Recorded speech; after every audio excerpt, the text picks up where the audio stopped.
episode 5 of the Crossover Podcast, your 345th stop for all superhero movie news. I'm your host, Doug.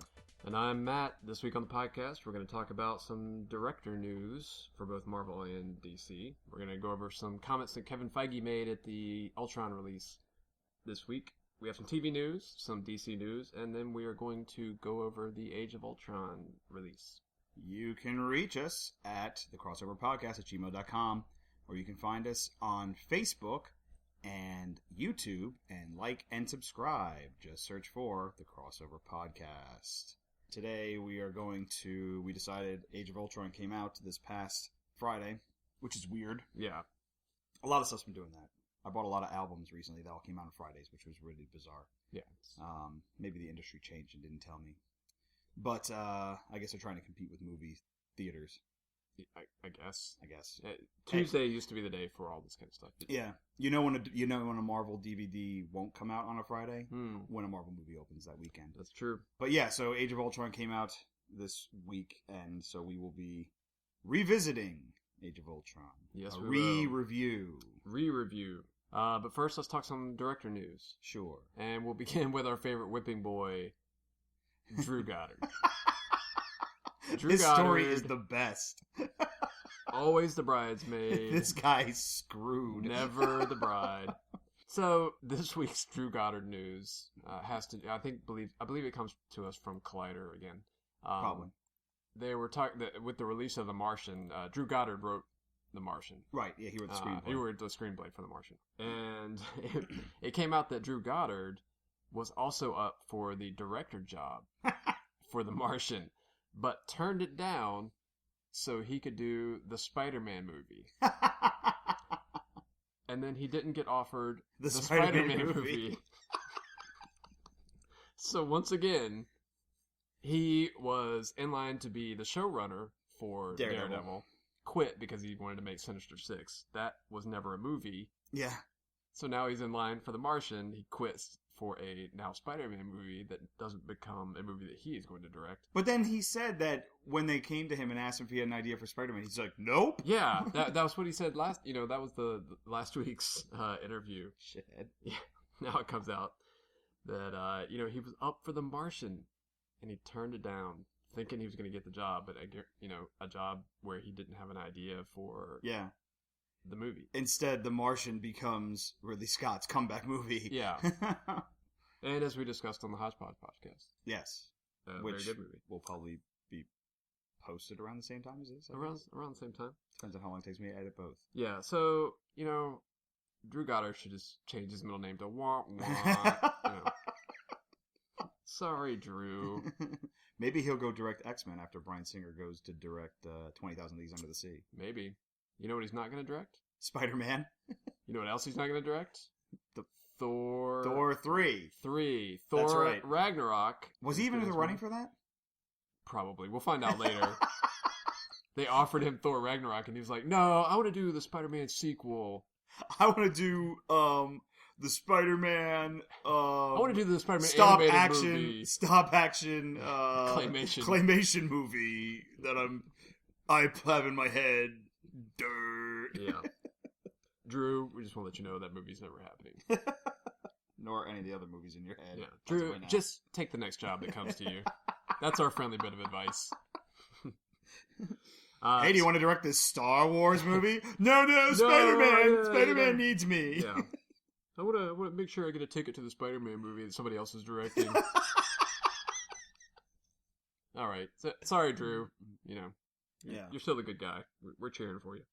But Thor Ragnarok, it came out this week that it seems likely now that, I hope I'm going to butcher this name and I really don't want to, but Taika Waititi? I think it's how you pronounce it, yeah. Okay, so Mr. Waititi of Flight of the Conchords fame, and what was the other movie? In the Shadows? What We Do in the Shadows. What We Do in the Shadows. Was one of the funniest movies you'll ever see. Okay.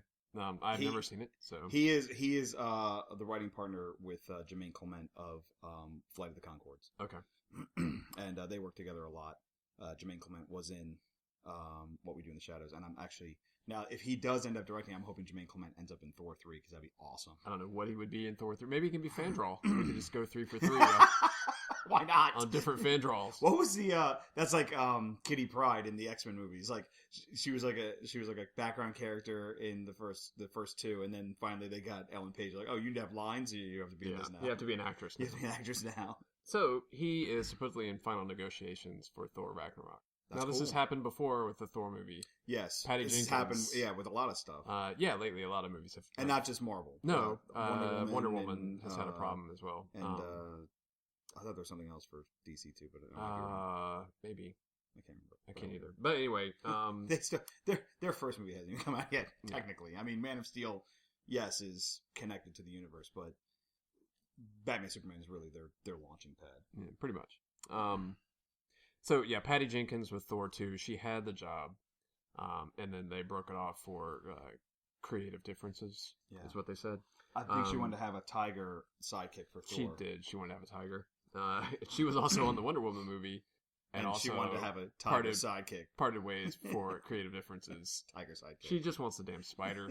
Or, you're thinking of the Kevin Smith story about Superman Returns, or whatever it called. What was it called? Superman Lives. Superman Lives. I want a tiger. I have to see that documentary. I still haven't seen that yet. Yeah. From Schnepp.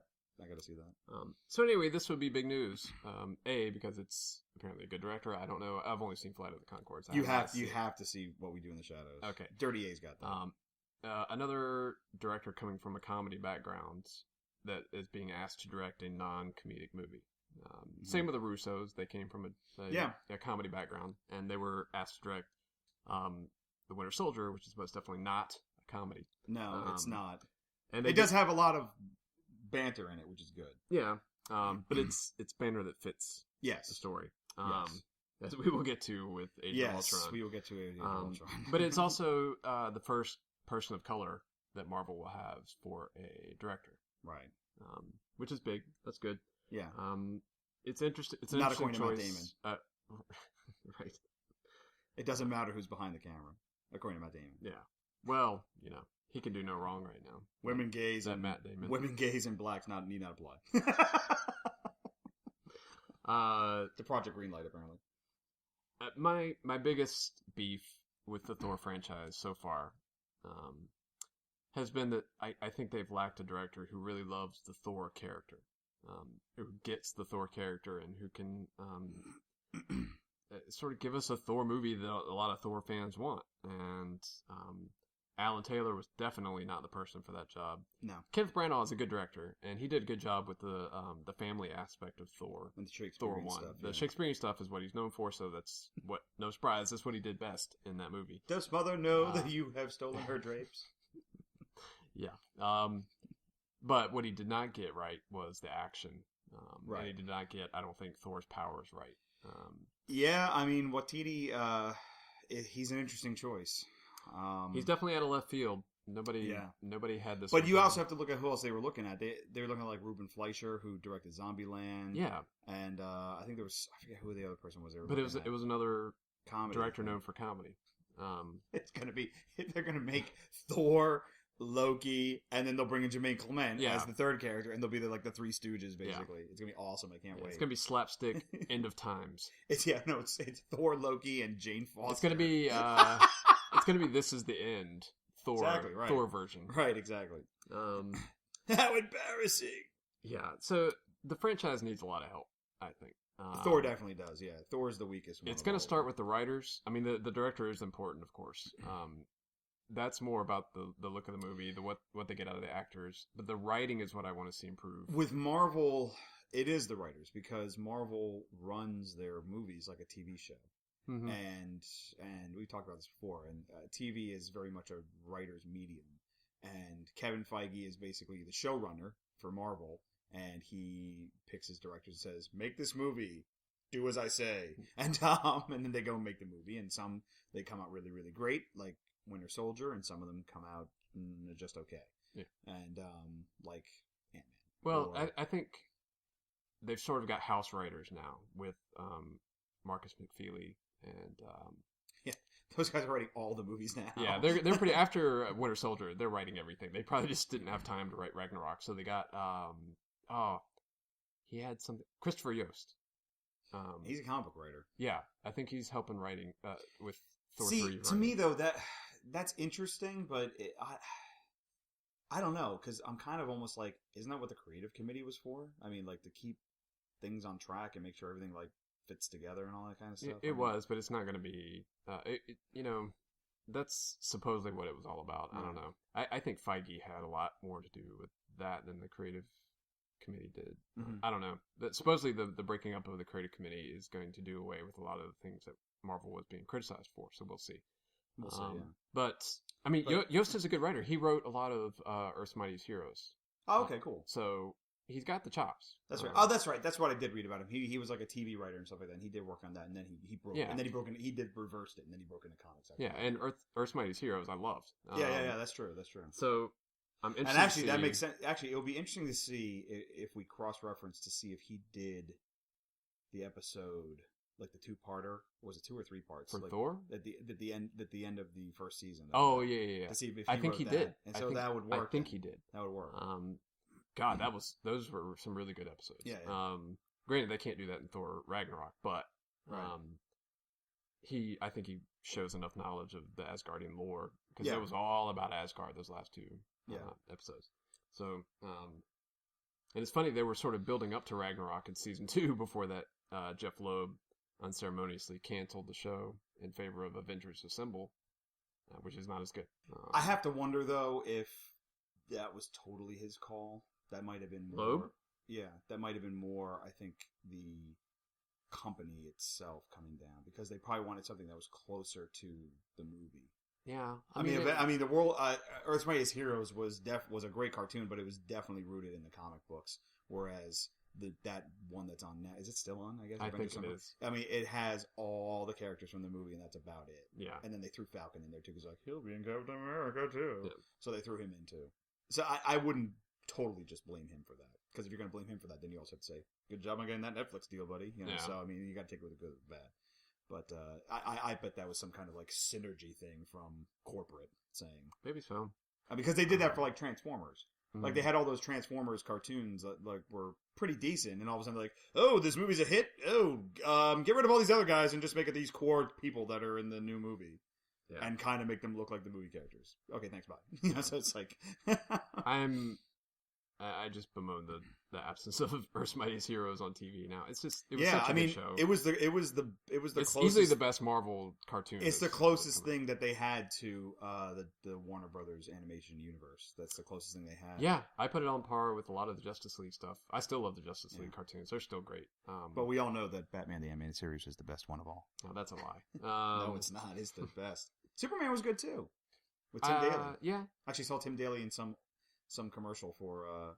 He was talking to seniors, people over 50, and he's like, "Oh, you have to get this and this and this." And I'm just like, Superman, what happened to you? Speaking of the Warner Brothers animated, I was watching some clips today online, right? Because I haven't watched a lot of the animated movies because I don't really like the look that they're going with now. Yeah, I still need to get the new one, Gods and Monsters. I still need to get that because that looked cool. I do want to see Gods and Monsters from the preview clips they showed. That looked really, really cool. I do want to see that. And also because I know that's 100% Bruce Timm is involved in that. Okay. But the other ones they've been doing that are kind of based on the New 52 stuff, and I haven't really liked the look. It's like more of like an anime look and stuff like that, which I'm not too keen on. Marvel's doing the same thing with their animated stuff. Yeah, it's I don't know. But anyway, I was watching some clips from Justice League War.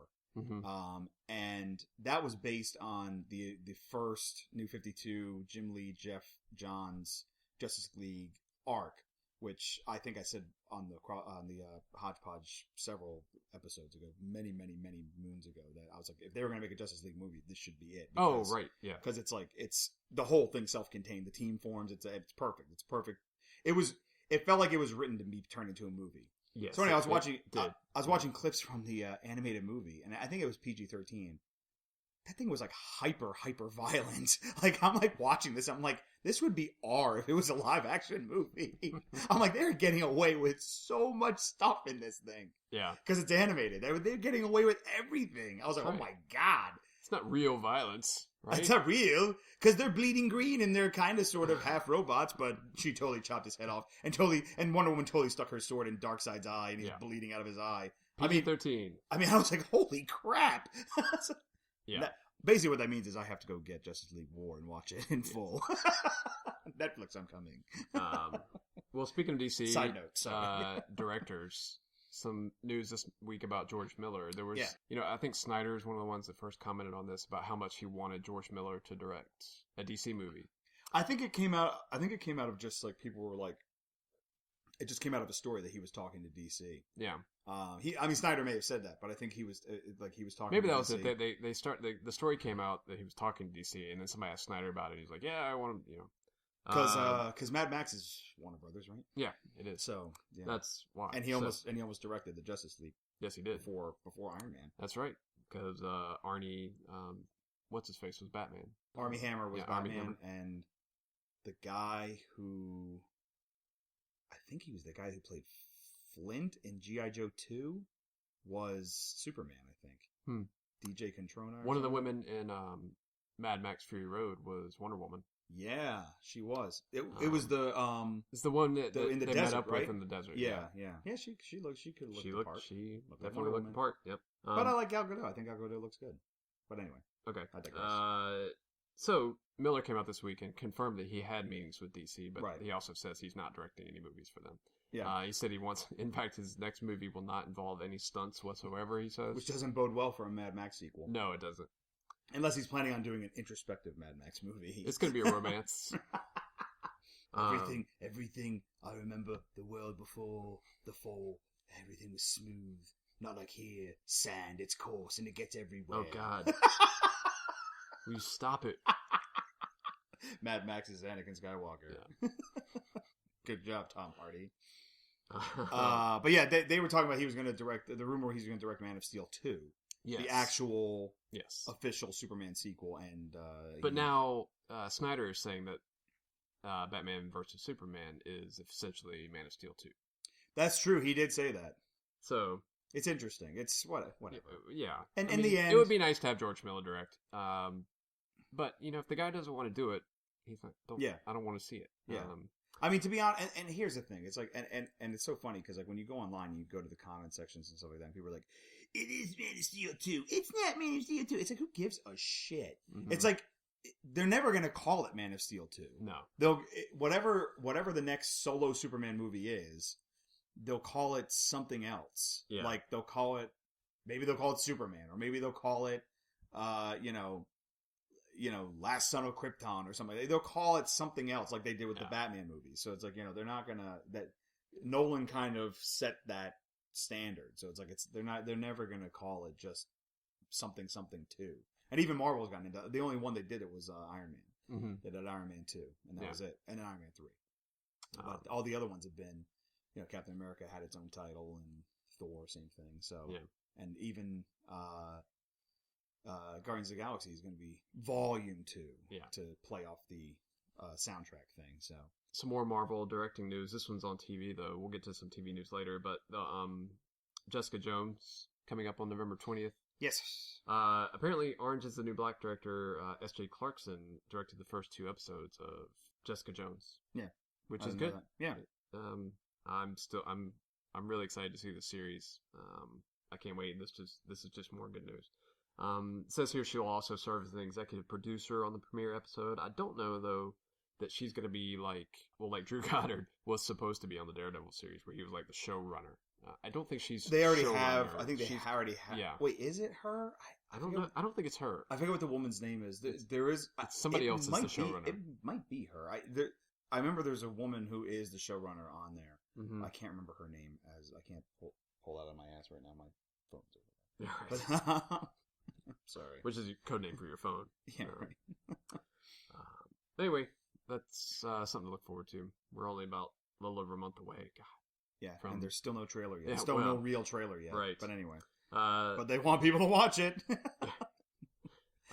They're going with the Ant-Man form of advertisement. Like, it says Marvel, people freaking watch it. Look what happened to Ant-Man. They made a ton of money. Nobody knows what the hell that is. Right. We're going to be talking about Age of Ultron later, but because the movie released this week, and as part of the release, they had like a release party, and Feige did a Q&A during this session. And so he talked about a bunch of things. A lot of what he said has been the news this week. One item right off the bat is the comments from both Spielberg and then Snyder about the fate of the superhero genre. Right. So we've gone over both of those on previous podcasts. Right. I feel a little vindicated now because Feige basically said the exact same thing I did during our podcast about it, is that these aren't he doesn't really believe in the superhero genre. He says that they're all different types of movies, like that one's a thriller, one is more of a romance, there's one's more of a comedy. It's not, there is no superhero genre. I mean, and that goes, and like, that's what's so funny is because that's not just the case with Marvel. No. I'm actually surprised he didn't jump to that as well, just to show, hey, I'm not just defending Marvel here. Because look at the Nolan movies. Right. Batman Begins is the only one that's really like a comic book movie. Yeah. Then The Dark Knight is like a crime epic, like Heat. Yeah, that was a Heat like thriller. And The Dark Knight Rises was supposed to be like this big like epic, like they used to make in like the the 30s, like where it's like all these extras and like this huge epic, and it was. I mean, he didn't quite nail the landing, but it was still, But as huge. Far as the type of movie, it was not, huge. A superhero genre. I mean, that superhero genre doesn't describe anything as far as story goes. Right. It just describes who is in the story. Yeah. Except I would say except from probably the first movies, probably. Like the origin. Yeah, not Captain America so much because that's more of like a war movie. But all the other ones like Thor, Iron Man 1, even Incredible Hulk, they don't really have. He can't really use that definition for those per se. No. Doctor Strange will be a little different because of the realm that goes into. Since that's magic, so it'll be a little bit different. But... Well, he referenced Doctor Strange during this. He goes back on his previous comments, and he says that Doctor Strange will in fact be an origin story. Yeah, but he's like I don't know where. He's like I don't know where people got this idea that we weren't going to continue doing origin stories and I'm like because you said it like last year. Somebody should have stood up and played the tape. From a year ago. I don't know. I think we got it from you. We're not going to be doing any more origin stories in Phase 3. Yeah. Except for this movie. Because that was the whole basis of what we were talking about with Captain Marvel like an episode or two ago. Where we're like, well, are they going to do an origin story? They probably should. They should because and of course they will because they don't know. It's like Kevin Feige. Maybe you should have made it more clear. You're not going to be doing any more Spider-Man origin stories. And Black Panther, I don't know if you could really call that an origin story. Well, it's like I said. It's like I said when we talked about it a couple episodes ago. There's no real. He's not a guy who. He's not a character where you. Like you said, he's not defined by his origin. And his powers are so like nebulous. He's like a good fighter. He's more like Batman, except he doesn't have the tragedy that is like the defining thing in Batman's life. Yeah, he's got. I mean, he lost his father. No, I know, but it's not the same thing as Batman. But it's more about. But see, that's his whole thing is more about the way his life is constructed because he's part of the royal family of Wakanda and stuff like that. So that's very Thor-like, actually.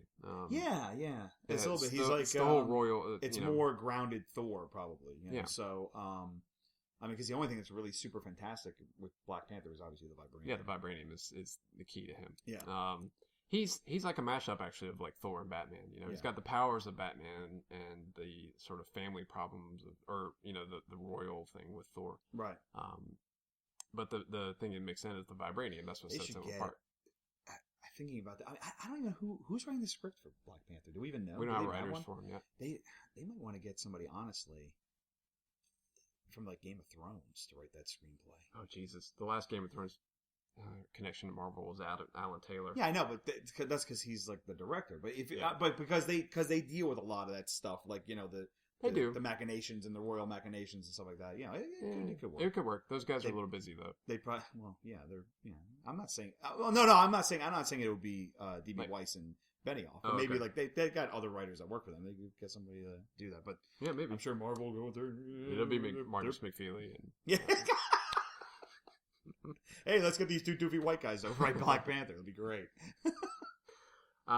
Somebody, what is his name? The guy, like, it's like Tanishi Coates, I think. I think I'm pronouncing his name wrong, but he's like a writer, and he wrote a book about like, I think inner cities and stuff like that, and growing up as African Americans and that. Yeah, I bring him up because they announced he's going to write, not the movie, he's going to write the new Black Panther. Oh, right, that's right. They announced the and new he was just awarded like one of the Genius Awards or something like that for this year. Oh, hell yeah, get him on. And That's one thing I wish Marvel would do more of. Is, I mean, they're bringing Christopher Yost on for Thor. Right. I would like to see more of their in-house writers start writing some screenplays. Yeah, I mean, Kelly Sue DeConnick, the fact that if they don't give her at least some say in the Captain Marvel movie. I don't know why Brian Michael Bendis hasn't written anything yet. Right? Honestly. Yeah, Bendis needs to be on. He's on the creative committee, or he was. He should be right. I mean, honestly, he should be involved in the Spider-Man movie. I think he should be involved in Spider-Man, but honestly, every single Jessica Jones should be written by him because he's the one who he didn't create her. I think she was a character before, but he resurrected her. So I mean, he should write. And if they ever do Spider-Woman, he should do that too. Oh yeah. But I mean, Kelly Sue DeConnick, in my opinion, she has to have some sort of say in the Captain Marvel movie. Maybe if she was on the creative committee. Maybe if she was on the creative committee. She needs to be on the screenwriting committee, I think. Yeah, more Feige news. They talked Avengers, of course, because of the release. And they talked a little bit about what's going to happen after Phase 3 ends. Because Phase 3 ends, well, it mostly ends after Infinity War Part 2. So after the Thanos. So Inhumans is basically going to be like the Ant-Man of Phase Inhumans, 3. it looks, schedule-wise, Inhumans looks like the Ant-Man of Phase 3. It comes after... That'll probably launch Phase 4, though, honestly. Avengers, yeah. It's going to set up probably Phase 4. So they're asking about Phase 4, what's going to happen to the Avengers, because this feels like it should be the end. Right. And he said, yeah, in a sense it is the end.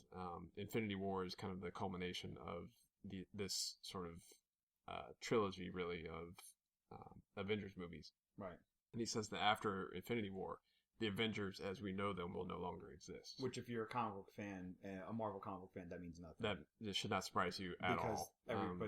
Everybody's in the Avengers at some point. Everyone's in the Avengers. So, I mean, we all knew that a roster shakeup was coming. I mean, pretty much in Ultron, we got additions to the roster. We didn't really get much in the way of taking out. Well, no, Thor's not in it anymore, and Iron Man's out. And... Well, I mean, like in the movie, at the end of the movie, yeah, they split up to go their separate ways. Right, they did that at the end of the first movie. But as far as the team from here on out, we will probably see some new phases, and we probably won't see the big three. I'm thinking, probably not in the next Avengers. Depending on what they do with Evans, I think Cap will probably still be in it. Well, yeah, he seems keen on making more movies. Because the thing is and the problem is, the person they should really keep in it is Thor. Because, as we talked about, Thor suffers in his own movies. Yeah, he tends to shine more in the Avengers than he does. Kind of like the Hulk. Yeah. But Iron Man's definitely out. Iron Man's gone. Thor will probably be out just because of the nature of his character. Yeah. And I think Captain America stays because, as he says at the end of Age of Ultron, he's like, I'm home. He's like, he's got nothing else to do anyway. Yeah, it's like, basically, sorry, Cap. He's not going to do ultimate fighting. Right. That's right. It's interesting he would say that, though, because if you look at like I said, if you look at the end of Age of Ultron, they kind of already have that in a way. It already is like a very different roster. There is a new Avengers at the end of Age of Ultron. Somebody in a comment section in Collider made a good point. He's like, can we get one stinking movie where it's the Avengers that we know and love from beginning to end? He's like the first one's about them forming the team, and then they have the big fight, and then the next one is about breaking that team apart. Like I just want to have one movie where you start out with them, and then they end at the end, and then that's them, and then maybe you add somebody else in there or something like that. But it's like, I was like, oh, that's a good point. It's like people, Yeah, I mean, we'll get into this later in the show, but I do think there was a little bit too much repetition from the first movie in the second movie. As far as... Yeah, but... We'll talk about that later. Yeah. Well. The last bit of news out of the Feige press conference was some Spider-Man talk. He's getting a lot of Spider-Man questions these days. This one mostly just said, people were asking how Spider-Man's going to fit into the MCU. How is he going to be introduced? But see, you can't. Why are they asking him those questions? Yeah, I mean, that's like going up to J.J. Abrams and say, "Hey, what happens in Star Wars: The Force Awakens?" Yeah. Well, yeah, it's like, I mean, it's like he can only answer in general terms, right? And that's what Feige does. He says, yeah, it's not really so much how he's introduced, how he fits into what we have so far. It's what he does once he gets here. Right. That's the important part. That's kind of what he tells these people. And, they are asking, has this kind of screwed up your plan for the, phase 2 and phase 3? And he said, no, we always had, this is interesting, I thought. He said, we've always had a contingency plan in case we got Spider-Man back. Well, he just said the rights in general. Right. Which makes people think that he had contingent plans for Fantastic Four and X-Men as well. Yeah. I wouldn't doubt it. I mean, X-Men will never happen. No, X-Men will happen. But Fantastic Four could happen. Yeah. That could definitely happen. Yeah. It probably won't. It probably won't because they hate each other. Because Fox is stubborn and they want to keep on trying to make that work. But oh my God. I don't know why. But, I don't either. But X-Men definitely will never happen, unfortunately. Yeah. I wish they would work out a deal where they would say... You can have Wolverine. Just give us Wolverine for one Avengers movie. Just give us Wolverine for one Avengers movie, and then whatever. Yeah. But the problem is that since they can't use mutants at all, and it looks like Inhumans are going to be the mutant replacement. We talked about that last time. With we did. What they're doing in the comic books now. Yeah. So I would love to see it. It's not going to happen. The Fox Marvel relationship is so toxic. They wouldn't be able to work anything out. And now, I don't think, unless there's some replacement up at Fox. It's weird, though, that they got Mark Miller at Fox from Marvel as sort of the consultant on all Marvel movies. But Miller's still, he's not like Brian Michael Bendis, where, he's written, big stuff for them. Like, he wrote Civil War and stuff like that. Yeah. But Bendis became really... Bendis seems more of a company guy. Bendis was the indie guy who became the company guy. I liken him a little bit to, Jim Lee. Jim Lee was... That's true. An outlier, and now he's basically the publisher of DC. So that's why you'll never see Jim Lee draw X-Men or Wolverine ever again, unfortunately. Yeah. But which is funny because when you look at Psylocke in the new Apocalypse movie, it's like that's Jim Lee's design to a T. Yeah. But Bendis is more like him. But Miller's always been kind of like an outlier. He was involved heavily with the Ultimate Universe, but then he did Civil War and he did some Wolverine stuff. He did Old Man Logan, but he always still had one foot in indie stuff with Kick-Ass. Even though that came out, Marvel put those out under their Icon imprint, but it was that, and he had the Batman. It wasn't Batman, but he was a villainous Batman, basically dressed all in white. I forget the character's name. I know what you're talking about. The Vigilante. I forget what it was called, but and he did other stuff too that was indie stuff. Whereas Bendis, really, his only indie thing that he's got going still outside of Marvel's Powers, basically, which is fantastic. You ever read Powers? No. Oh, God, you got to read Powers. It's really good. I've been waiting for the PlayStation series. Yeah. It's on. I know. I'm just kidding. No, Season 2, actually, I think it's getting ready to start. Yeah, Michael Madsen's going to be in it. Oh, that's right. Yeah, Michael Madsen's going to be in it. And they cast somebody else, too. I can't remember who it was. I haven't watched it on PlayStation yet, Network. I just thought that I like Charlton Copley, but I thought he was totally wrong for that part. Walker's supposed to be a big burly guy, and but then again, I guess people made the same complaints about Tom Cruise as Jack Reacher in those movies, but yes, that was a good movie. So, yeah. But anyway, Powers is great for all of you out there who read comic books. If you've never read Powers, go read Powers. It's really, really good. Yeah. Let's switch over to TV news. Right. And first, we talked about Jessica Jones earlier. Right. We got yet another, our third, I believe, teaser. Yes, this was. I think this was Japanese. It was. Yeah, it was some Asian. Somebody country, got it off of Japanese site. And it's another one where they don't show her face, and they don't show Kristen Ritter's face. I'm almost forgetting that she's in this. Yeah. And it's basically they pan back. They slowly pan back. She's doing some stuff, and they pan back, and they reveal that she's in a bar, and she has just won a bar fight, and everybody's everybody's laid out all over the place, and then it shows her take a shot, and then she throws a glass down on the table, and then that's the end of it. So they're again hinting towards her power, hinting to her power, and also that she is not Cupid doll or anything like that. No, she is. She is very much a hard. The song that she was playing, because it begins at her at a jukebox, right? And it's a punk song. It was in Bad Reputation. It was in Kick-Ass. Yeah, that's what the Hit Girl song.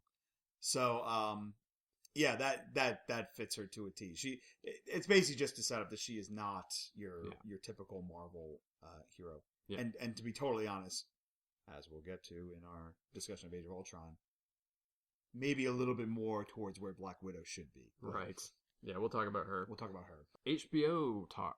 That going back to Snyder. Yeah. He apparently has been having some conversations with HBO about doing a Watchmen TV series. Which is what Watchmen should have been in the first place. No offense to the movie. I mean, I liked the movie. Yeah. A friend of mine watched it, and he never read the comic book. He was like, that movie was terrible. He goes, I didn't know what was going on. It was terrible. I think it was one of those things where if you knew the comic book, you're like, wow, look how much detail they put in this and all this stuff.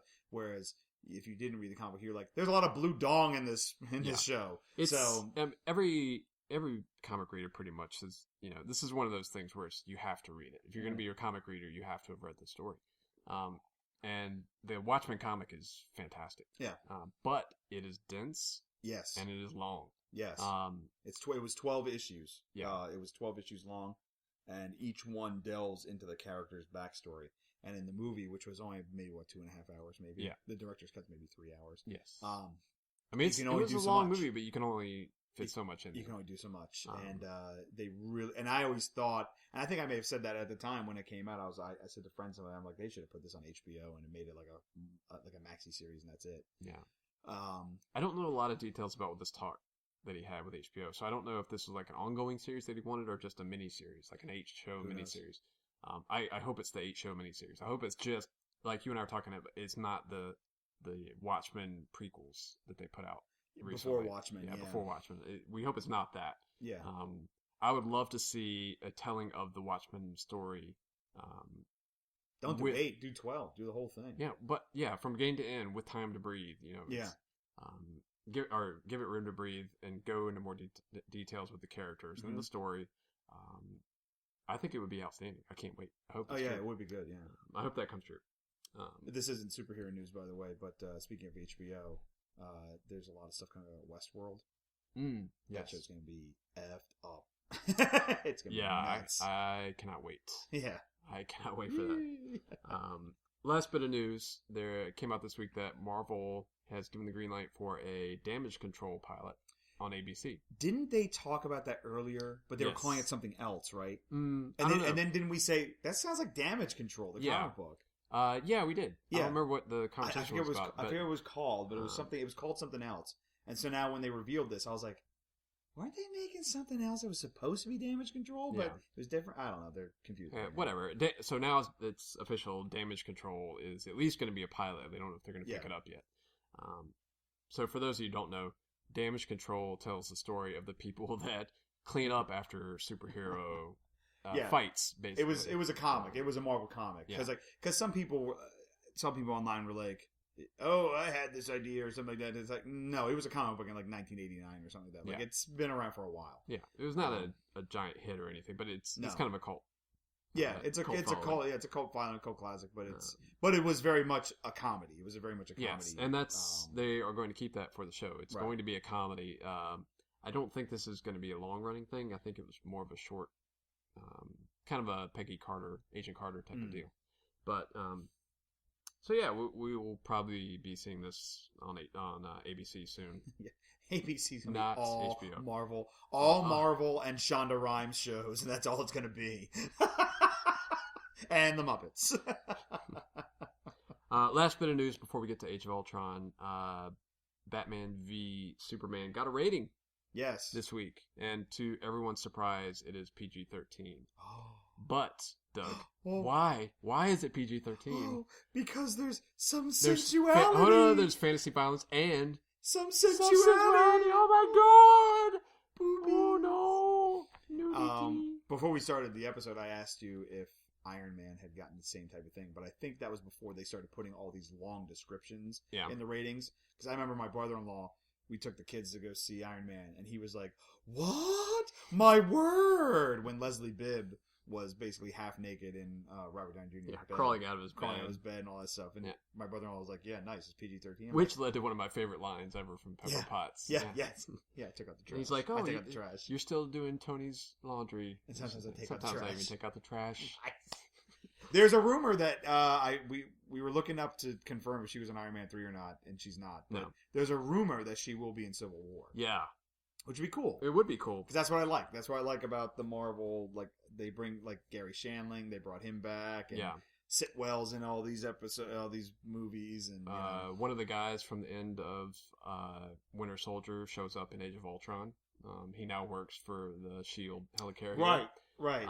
He was in the Winter Soldier. Yeah, and like you said, Sitwell showing up. Sitwell being in the first Avengers movie, and then he shows up in Winter Soldier. And he was on Agents of S.H.I.E.L.D. too. He was on Agents of S.H.I.E.L.D. So he ended up having a major role. Mm-hmm. He is also he also has a key role in Sicario, which is in theaters now. Yes, you can listen to Doug's review of that on the Hodgepodge podcast, I believe. Yep, me and Dirty A, we loved it. It's great. Yeah. All right, well, let's get into this. It was better than Age of Ultron. It's better than that. All right, let's do this. Age of Ultron came out Friday. Yes. And so, of course, it went into the Blu-ray player on Friday. And you know what? I have a lot I want to say about this movie. But I want to start out by saying it's not that bad. It is not that bad. It's not a bad movie. It is more disappointing in that it didn't live up to the hype, I think. It's that, but it's also... It's an entertaining movie. But there are so many little things in it that annoy me. And I think it's honestly, and I know this is going to hurt your soul, I think it's all Whedon's fault, honestly.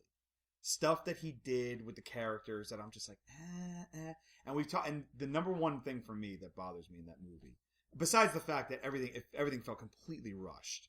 Yeah. And I know he had to cram a lot in that movie, he did. The vision. Well, when we started watching it, the Ultron in the very beginning turning that, and we talked about this before, how they should have done it, how they should have led up to it. That, I mean, to me, that was 1,000 times worse than it was when I even saw it in the theater. I was like, "This is, oh my god, really?" It's like, I hate that guy. Just woke up. What's my name? Avengers. I hate all of them. But there's especially Tony Stark. Yeah, right. But the character that annoys me the most, and we've talked about this before on other podcasts, probably in Hodgepodge, is Black Widow. Right. And well, let's talk about Widow because there's some things I want to get to with her too. I love Scarlett Johansson. Yes, she's a great actress. Yes, she's fantastic in a lot of stuff she does. She was great. Lucy, not so much. Winter Soldier, she was great in that. Yes, because in Winter Soldier, I actually felt like she was playing. She played this character called Black Widow. Yeah, she was playing Black Widow. Yeah. Whereas in every single other movie she's appeared in, except maybe Iron Man 2. Okay. She played Scarlett Johansson playing the Black Widow. And we talked about this before. In Avengers 1, she has this one line that was perfect. Mm-hmm. When she says... Is that the love is for children? No. Oh, no. That was good. The scene with Loki was excellent. Yeah. The scene with Loki was excellent. But there was one... She had this one look on her face and this one line. Oh, it'd be fun. Is that... No. Okay. That's the bad one. That's the bad one. You're talking about the good right lines. before that. It's right before that. When she says... okay. She says...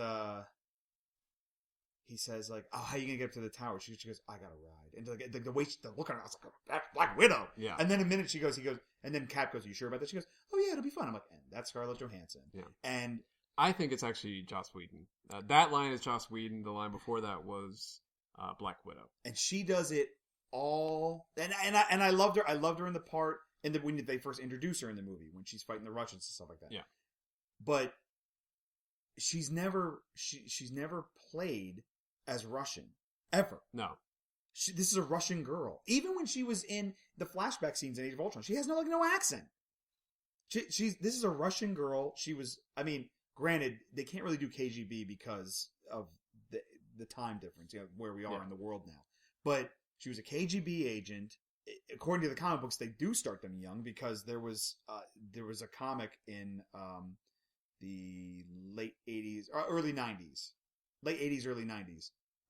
X-Men, Uncanny X-Men. I can't remember the issue number. I know it, though. damn it. Anyway, it's set in World War II. Mm-hmm. It's actually split. There's World War II and there's present day. And it shows that Wolverine, when he was just Logan, some guy with claws, it was... Well, actually, I'm sorry. He didn't have the claws at that point because it's World War II. So he was just some rough and tumble guy, and he teamed up with Captain America during World War II. And there was a girl that they saved who had red hair.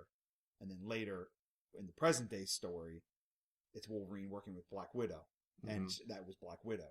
And so, obviously that makes her a lot older than she is now. But, and of course, it's Marvel. So, Magneto, he has, obviously he's not as old as Ian McKellen and, and all this stuff. But they haven't really touched on that in the movies. But she still says, I worked for the KGB. And I'm like, that's impossible. Yeah. So, you could say Russian intelligence. Right. Or Spetsnaz or something like that, So, but for Age of Ultron, there are so many moments in this movie, and it is Whedon, because it's not just her, it's mainly her. It sticks out the most with her. But she's riding the motorcycle. And Black Widow should be, and this is what we talked about in The Phantom Menace, a hodgepodge, about Anakin Skywalker. Yeah. Black Widow should be all business when she's doing this. Not talking, just doing her thing. She should be all like Jason Bourne. That's what she should be like. That's who she is. And she's riding this motorcycle. She's riding through the city. Watch out. Coming through. Beep, beep. Watch out. I'm like, that's Scarlett Johansson. That's not Black Widow. So you're right. That probably is Joss Whedon's fault. Yeah, do this. Yeah. And she might have been like, that's kind of stupid, but all right. Yeah. Black Widow's also, and this goes against like what you said in Avengers 1, where she's like, loves for children and stuff. Yeah. And then he turns it on his head, which now she's like, I like you, Hulk. Yeah. It's like, what? Yeah. I want to have babies. It's, God. You're a monster. We're going to get to that point. The characterization of Widow is schizophrenic. It's, totally. He gets her right on occasions, and then, this is going back to Avengers 1. Right. He can get her right, like you said, and then something totally non-Widow-ish will come out. Joss Whedon will come out of her mouth. Yeah. It's, so he wanted to turn her into Buffy the Vampire Slayer, basically. He did. But you know what? This is part of the thing that you have to accept when you do a Marvel movie, is that these characters are in other movies. Yeah. And you can't just change their character. Right. So she has this character set up from other movies. And when you're talking about the Winter Soldier, where she was finally the Black Widow in the Winter Soldier, I thought, very cold, very detached. Even when, Steve thinks he's getting close to her in the car, he's like, I want you to be my friend. And she's like, no, I think you're in the wrong line of work. Yeah. It's, these were some of the best Black Widow lines. Yeah. And again, the Russos get the character. Yeah, they get her. And the story was written well for her. And you never got a sense that, the big thing with Widow is that she's supposed to be this double agent. You never know. Right. You never know what her true intentions are. And they captured that. They captured that in Winter Soldier. Like, is she just loyal to Fury? Is she going to be Cap's friend? Does she work for Hydra? Does she work for Hydra? You never really, even when she was, when they found out Nick Fury was alive, you still kind of felt like, I don't know. Is she really on their side, or is she just doing this because it suits her? Yeah. So that's the part of Widow that I love. But so they set that character up, and then in Age of Ultron, she gets thrown into this just out of left field romance with that was stupid. With the Hulk, with Bruce Banner. If she was going to hook up with anybody, it would have made sense for her to hook up with Cap. Yeah, because based on the relationship that they built on Winter Soldier. Now, I'm not saying that every time you have a female and a male that they have to hook up romantically, because I like the idea that they're just friends. I like that. Mm-hmm. But the Hulk, I mean, the only reason why he grabbed onto that is because he's like, oh, she recruited him, so they're in love. Yeah. It's like, no, that's not how it works. No, not at all. And none of this was hinted at in previous movies. Right. And so for it to come right there at the beginning of Age of Ultron, it felt out of place. It felt forced. Right. It felt like it was to give her something to do. Yeah, maybe it was. Bruce Banner, give him something. It's because let's be honest. I mean, like, I like Mark Ruffalo as Bruce Banner, but the only time you really get a lot of good Bruce Banner is in a Hulk movie. Yeah. And not when he's in the Avengers. No, you have to be the Hulk. Sorry. Yeah. The Hulk is best in Avengers. Bruce Banner is not going to shine in an Avengers movie, Right. I don't think. And I told you the best thing they should do with the Hulk, honestly, and this would allow Ruffalo to actually act as the Hulk. Mm-hmm. They need to hit him with more gamma and turn him into Mr. Fix-It, and that would be awesome. I would love to see that movie. Everyone's like, World War Hulk. I'm like, no. Or Planet Hulk. Yeah, Planet Hulk. Planet Hulk. I'm like, no. I want to see Mr. Fix-It. I want to see the white suit and like the gangster suit. I want to see Mr. Gray Hulk, Mr. Fix-It. That's what I want to see. But Mark Ruffalo can do all motion capture. It would be great. And I'm sure he would love the hell out of it. He would. It's also never happening. So to stay on the Widow topic. Then he can go to Madripoor, where he meets this guy with the sideburns, and he's got a patch, and he's got claws coming out of his hands. Anyway. Keep dreaming, buddy. So one of the themes of this movie is the monsters. Yes. Everybody's talking about monsters. I wish it had been the Munsters, but it was not. It was not, nor was it about Munster cheese. No. It was about monsters, and everybody, including Cap, references it every once in a while. Yeah. Are we truly monsters? So part of the Bruce and Natasha relationship centers around this talk of being a monster. So there's been some online discussion recently with fans that there's a lot of outcry over Widow's character in this movie about how this feminist Joss Whedon wrote this character that is not exactly a feminist icon in this movie.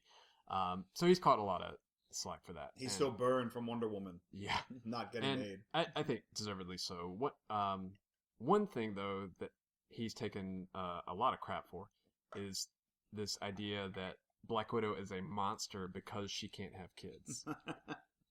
So I paid attention to this part during the movie really closely to see exactly what she says. And in this instance, the fans are wrong, because she is not referencing the fact that she can't have children makes her a monster. What she says is, she's describing her life as a child and growing up in the Black Widow program. Right. And she's saying that they sterilized her at that was part of the graduation ceremony.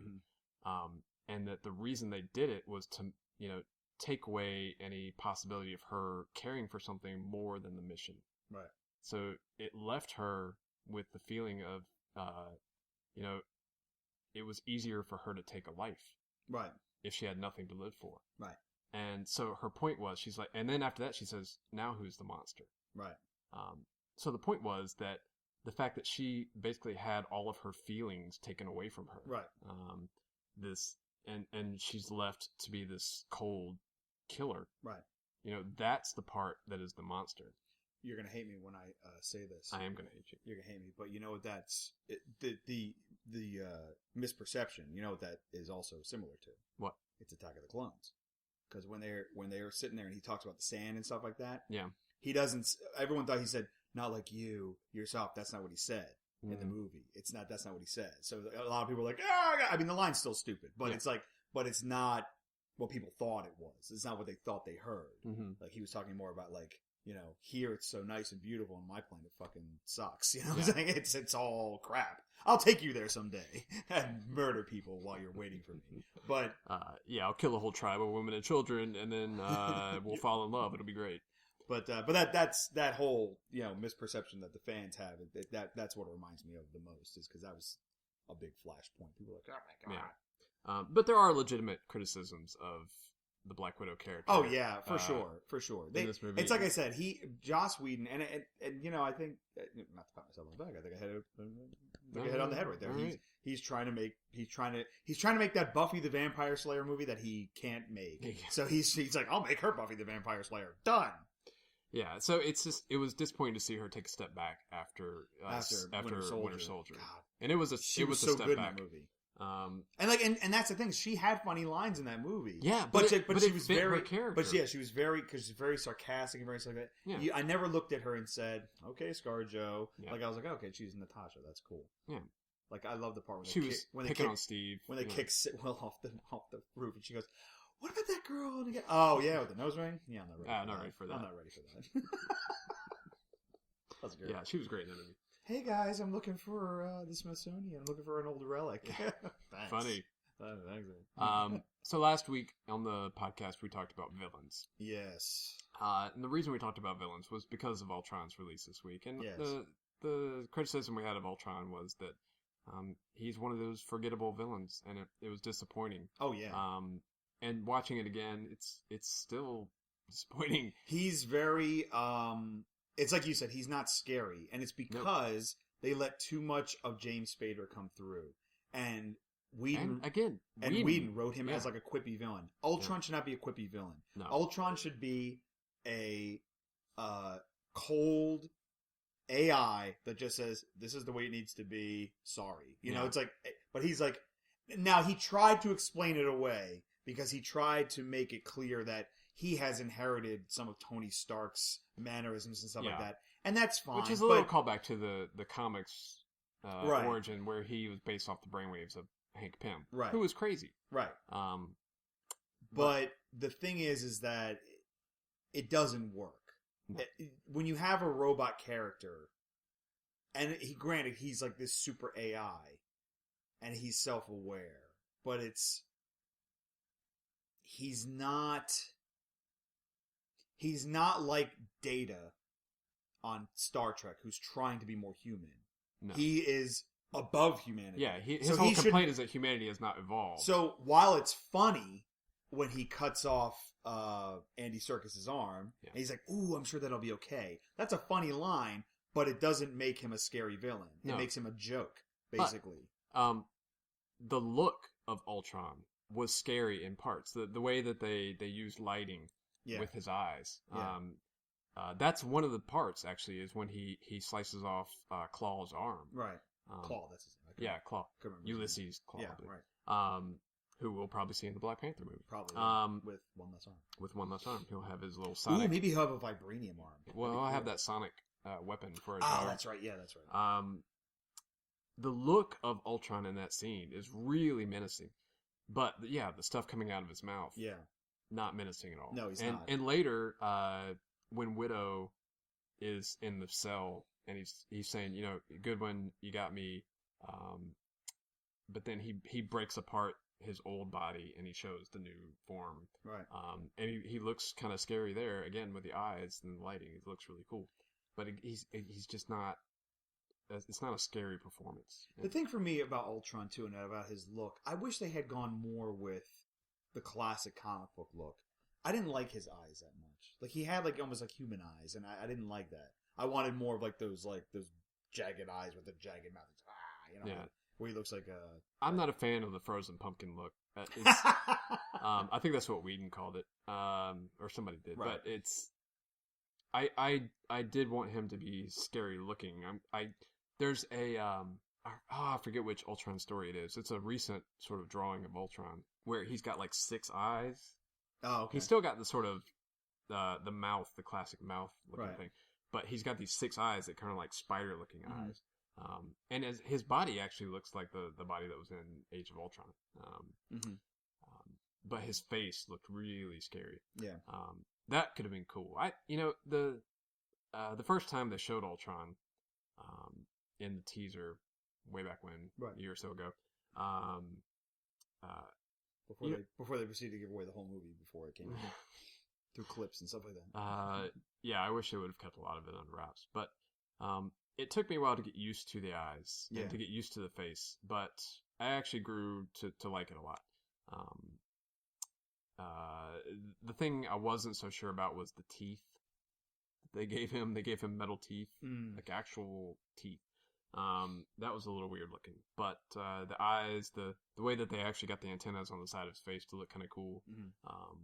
I liked it. I kind of wish they would have made a bigger deal out of him getting a vibranium body. I thought that could have been cool. Yeah. But they didn't. There was one part that I was, when they're chasing him in, where were they? South Korea? South Africa. Wait, are you talking about the road chase? Yeah. That's Korea. Korea. So and he's like, Captain America gets on the truck and he's like, "Leave me alone!" And I'm like, for a super intelligence, you're pretty stupid to think that they weren't going to come after you. It's like that line just irked me. I was just like, why would you say that? It's like you're supposed to, I don't know. It's just he wrote him too human. Whereas Ultron, the last thing he should want to be is human. Yeah, he should not want to be human. It didn't.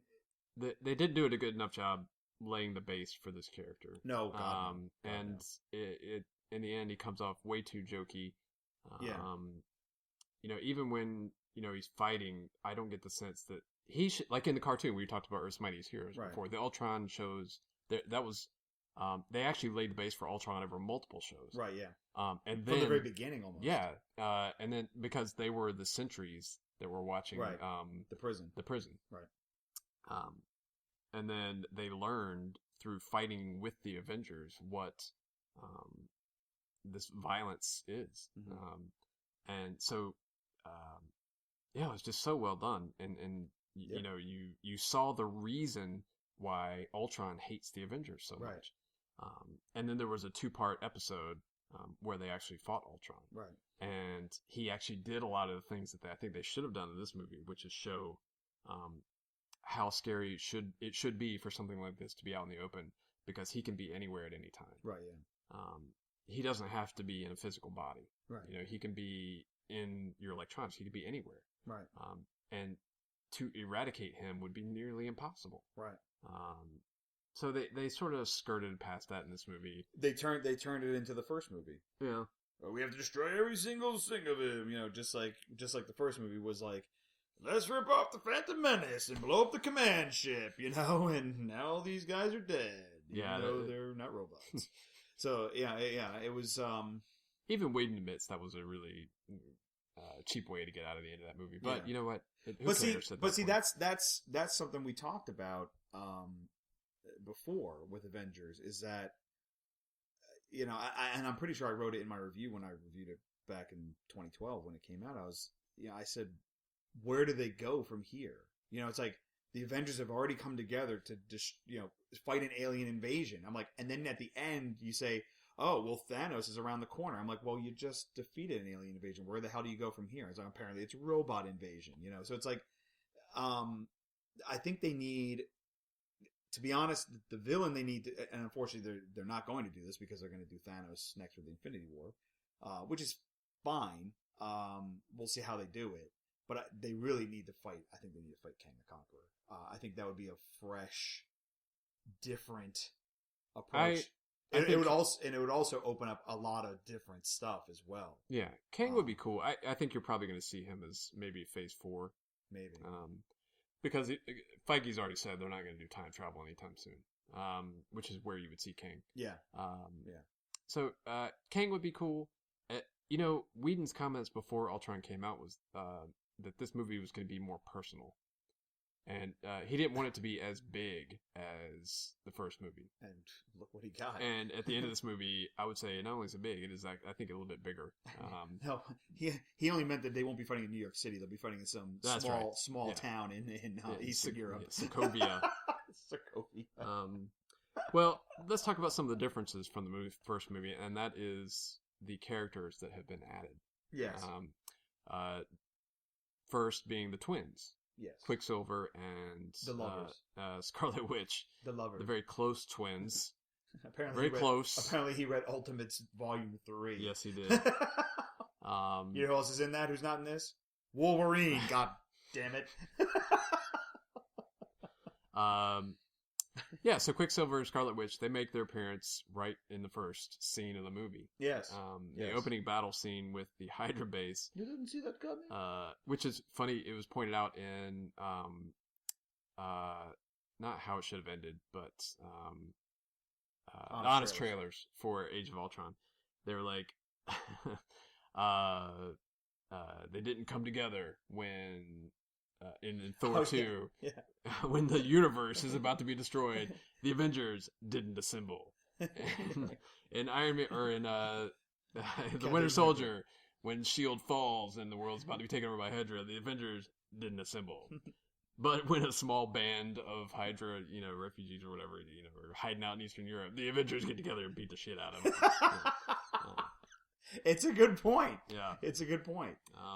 So that's where the movie starts, is, they're going after a Hydra base in Eastern Europe. And they say it's, to get back, the subtext here is that it's they've been going after Loki's scepter. They've Right. been trying to find Loki's scepter, and they've been going Right. from small pocket to small pocket of Hydra people, Yeah, because trying to find it. Yeah, because Von Strucker had it. Yeah, Baron von Strucker. That's another issue I have with this movie. Yeah, again, unceremoniously dismissed.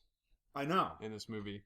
He's like a huge villain in the comics, but not in the MCU apparently. I guess not, because but they have such a wealth of nuanced villains that who needs that guy? Yeah, well, they don't need him. They don't need him. No, they don't need him. That's why they don't need Magneto, right? Or Doctor Doom. Who again? This guy also got some Whedonism in him. Whedon injected himself into the Von Strucker character, where the guy was like, "We will never surrender," and then he turns around and he's like, "I'm going to surrender." Yeah. So I mean, it's okay. Look, it's okay to have the characters quip. Yes. It's okay to do that. It's okay to have a lot of the characters quip. The problem is when you have them quip and they all sound the same. Yeah. Like, you can tell it's interjecting yourself into the story. Right. It's not the character speaking. It's, right. Because we're writers. Yeah. Obviously, it's like, and I'm writing Max and Ultron. A lot of the characters make sarcastic remarks. Not as much as Max does. Yeah. But then, like, Lightning doesn't make them because, he's who he is. And, and then yours, August quips all the time. But, Eris doesn't really quit. She'll say something occasionally that's funny. She doesn't really do it. Bear, he'll maybe. But, so it's like, but it's controlling it. But, like, in the Whedon stuff, they all sound the same. Mm. And it's like, and that's the problem. And in fact, I would say the only character that he nailed, because the thing I said about Widow and the beep beep and all that, he does it with Tony Stark too. Mm-hmm. I mean, every single action he takes, he has to add doing la la la la, I'm Tony Stark, la, I'm Robert Downey Jr. Really. The only one who, for me, aside from Vision, but the only one, because Paul Bettany's like, I'm a real actor. F all this. I'm a Shakespearean actor. I'm British. The only one who I feel keeps it all together and controls his performance is Chris Evans. Yeah. He's Captain America. Yeah. He's freaking Captain America. He is. He was consistent. He's been consistent in every movie. Every movie he's been consistent. Yep. And that's the thing, like, when I saw First Avenger, and we talked about this last time, when I saw First Avenger, I was like, it was pretty good. I mean, it's no Raiders of the Lost Ark, but it's a pretty good Nazi fighting movie. Yeah. But when I saw Avengers, I was like, man, Captain America is the freaking man. Yeah. And then when I wrote my review for Winter Soldier, I was like, hey, move over, Iron Man, because there's a new number one Avenger and it's Captain America. So it's like, he has been the most consistent, and he keeps it. I feel like he's playing Captain America. Yeah. Hemsworth, I feel like he's playing Thor as well. He keeps it pretty together. Yeah. But everybody else is all like a little quip machine. Well, it's like, Yeah. And Quicksilver was a little bit like that, but he's supposed to be arrogant. He's supposed to be an arrogant asshole. He's supposed to be an arrogant asshole. Yeah. But in fact, what they should have done was they should have made him more of an asshole, I think. He should have been more of an asshole. Like a jerk, a real jerk. Yeah. And I think but this is something that got cut, I believe. There was more between him and Hawkeye. Yeah. Where there was like a rivalry between the two. And they sort of hinted at it, but it was more of a because they both want to screw his sister. Right.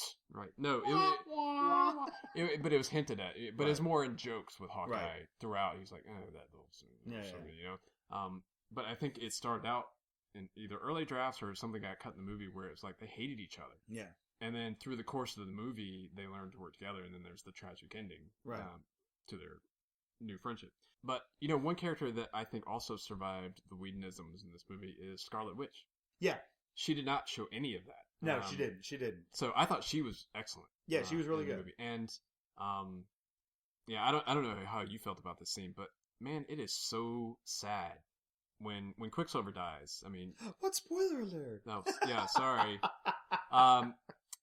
The way he dies... Don't worry, folks. He's still an X-Men. Yeah, you can see him again. He looks different, but it's still him. Same character. Don't worry about it. Same guy. But, they do have that sort of... again, I will say close relationship throughout the movie. I'm telling you, it's creepy. Like, when I was watching it again, I'm like, man, they're like always holding hands. I'm like, yeah. Creepy. But when he dies, Yeah. and then they cut over to Witch, and Yeah. she's got this look on her face like Right. she's just, she's had her heart ripped out, which she alludes to later. My lover is dead. Yeah. I mean, my brother is dead. And she releases that scream, and then she kills everything around her. Yeah, she vaporizes all those. But just the pain that you could see on her face, it was Elizabeth so Olsen was great. She was really good. I love Elizabeth Olsen, and I know you did. Yeah, and the Scarlet Witch character. Did you see Old Boy? Yeah, that's right. So her character, the Quicksilver character, were good additions to the movie. Or good additions to the team. Even though, sorry, Quicksilver, that you won't be on future editions of this team. They'll bring it back to later. Yeah, who knows? But also Vision is a new character for the franchise. Not somebody who I thought would be easy to get right, because he, quite frankly, is sort of a ridiculous looking character in past iterations of the Vision. He's got this giant collar, and he's this really brightly colored android in the comics. And you look at that, trying to fit that into the universe that they've created in the movies, and you're like, how are they going to fit this design into the movie universe? But that's something that Marvel's done pretty well. Costumes, they've done a good job on. Yeah. He looked good. And Vision was the only thing I would say about Vision that I wish that they had done, I wish they had made the mind gem a little bit bigger. It looks like it looks a little too small on his forehead. Like, I think isn't it supposed to be a little bit bigger, I think. Maybe not. I don't know. Maybe I'm wrong. Whenever Ultron put it in, it was fairly big, but I think whenever the final mask or whatever he's got over his face, it's a little bit smaller. No, I thought it was cool how he got the mind gem. I thought it was cool. They didn't do what I wanted them to do, which was to have him basically be on the side of Ultron. And then switch allegiances once he understands the conflict. Right. That would have been cool. They did that on, again, Earth's Mightiest Heroes. Mm-hmm. They had more time. Right. That's how Vision started out. Yeah. Again, a child of Ultron that sees the error of Ultron's ways and decides to side with the Avengers. Right. And Vision has probably the best moment in Age of Ultron, which I saw a meme on this afterwards, where it showed the picture of Vision holding Mjolnir, and then the next picture, and the caption was, admit it, your entire theater went silent during this part. And there was that moment whenever this scene came on where it was like, oh my god, did he just lift Mjolnir? Yeah. It's supposed to be this huge deal, Right, yeah. And nobody expected Vision to be the first one to lift the hammer in the Marvel Cinematic Universe, I don't think. Everybody's like, oh, Cap's gonna do it. Right. He almost did. Yeah, he made a budge in Thor's face whenever that came on. I was like, for me, that's the party scene's the best scene in the whole movie. I do like the party scene. But Paul Bettany, I thought, did a great job as Vision. Did. He was really good. And one of the best scenes is the final scene where he tracks down the final Ultron that is trying to get away. And they have this talk in the woods. Right. And it's kind of a cool epilogue to the fight where it's the two sides sort of discussing the things that brought them to this war in the first place. And it's this frank talk where he's the weekend of Ultron. Yes, to the weekend of Ultron. Where Ultron's like, you're so naive, they're doomed. And Vision, I thought it was great, says, yeah, they are doomed. But a thing's not beautiful because it lasts forever. Right. There's some great lines in that final scene. Oh, there are, yeah. But the greatness is so few and far between in this movie. It's got a lot of good action. The final fight, I think, is cool. It is a little reminiscent of the last movie. It is. There are some callbacks to it, especially when they gather around the key that they're trying to keep Ultron away from, and everybody's back to back. It's just like the first Avengers movie when they first come together, and they've got that great panning shot that's turned into sort of the signature shot from the first Avengers movie that everybody plays whenever they're talking about the Avengers. And that was a great moment in the first movie. It gave me chills whenever the Chitauri started screaming at him, and then Hulk screams back, and then they start the fight. That was great. He tried to go back to that well. He did, yeah. And it does not work because Hulk screams, the Ultron army charges, and it's like I didn't have those chills that I felt in the first movie. Yeah. So that moment was not earned. He shouldn't have gone back to that well anyway. But the actual fight scenes were cool. I thought the idea Ultron had, the final sort of battle taking place up, a mile or two above the earth, on this giant piece of rock. It was a cool visual. It was a very comic booky plot, villainous plot. It was. Which is fine. Yeah. I mean, it's comic movies. Yeah. It's great. So that part worked. There's just the script, the characterizations were uneven. The villain was weak, and You're weak. It ends up being a movie that should have been better than it was. Yeah, it should have been better than the first one. It's still enjoyable. I will still watch it a ton, I'm sure. But I think you'd probably be hard pressed to find somebody that says it's better than the first one. Oh no! I don't.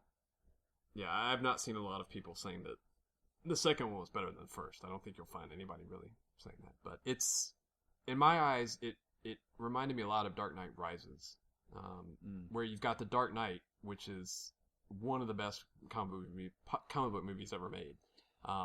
It's not one of. It's the best. It's one of the best comic book movies ever made. It's the best. It's one of. And the best.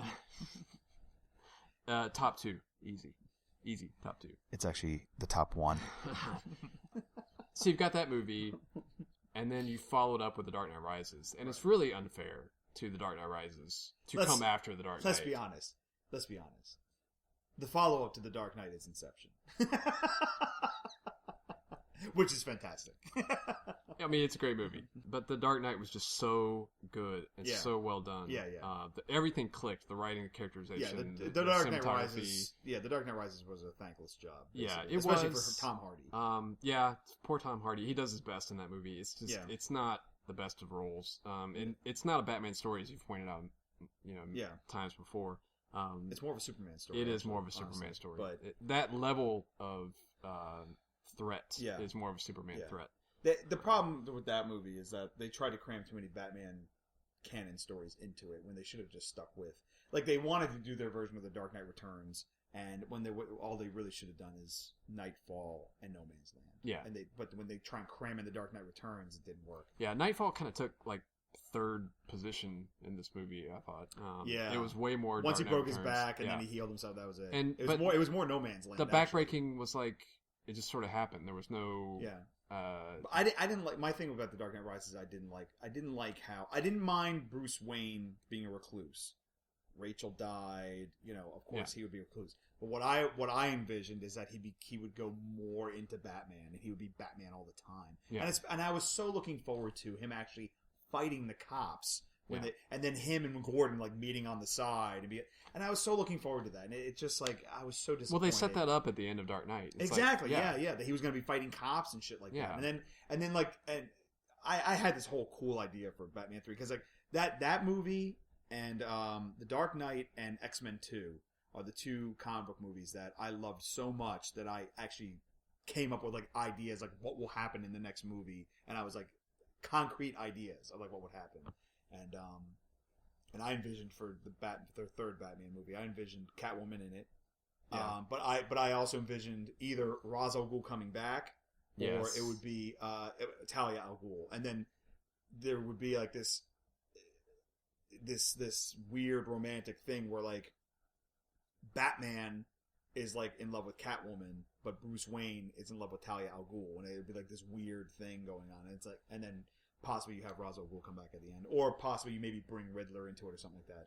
My friend had an idea that what they should have done is had the Riddler come into it, and he's like pushed on Gordon as like he's because what happened was in the comics, the Riddler kind of became like a detective or something like that, and he said what he should do is have him get thrust upon Gordon as like this guy who's going to catch Batman, and Gordon's like trying to like stop him, but my idea was that you would have Talia al Ghul.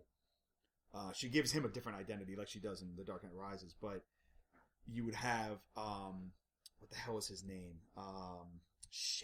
Thorn from the cartoon, the big fat guy with the tan guy with the white hair. Yeah, he would be running for mayor, but meanwhile trying to consolidate the Joker's power now that Joker's out of the way, and then Talia al Ghul is the power behind him, and then that plays into it like that, and then Catwoman becomes Batman's ally in the whole thing.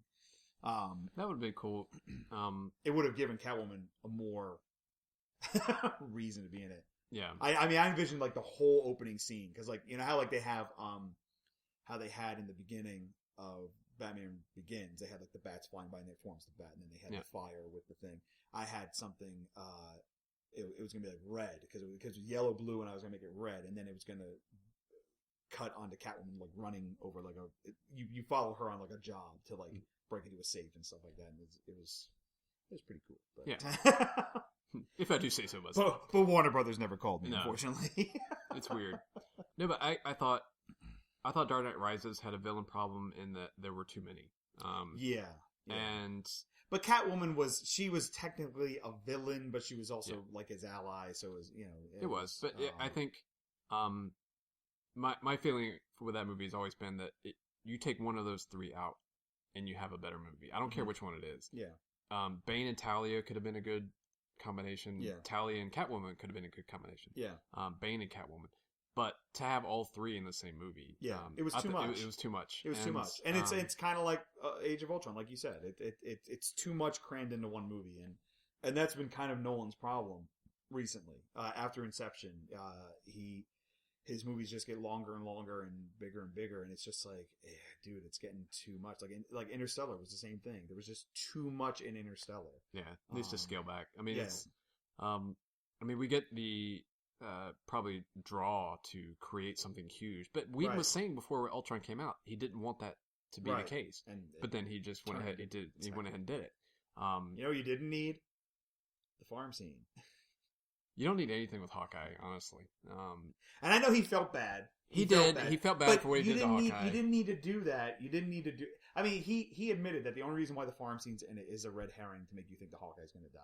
Yeah. And that's a shitty thing to do. Like, you didn't need that because you already gave Hawkeye more time in it when he's like kind of mentoring Scarlet Witch and to a degree Quicksilver as well. Yeah, you don't need the farm scene. I mean, include because you need better characterization for everybody, and the farm scene does not. I'm sorry, add to Hawkeye's character, and it doesn't add to Black Widow and Hulk and all that stuff. And none of that. To be honest, the best scene is actually between Tony Stark and Captain America. Yeah, I mean, honestly. So, but I mean.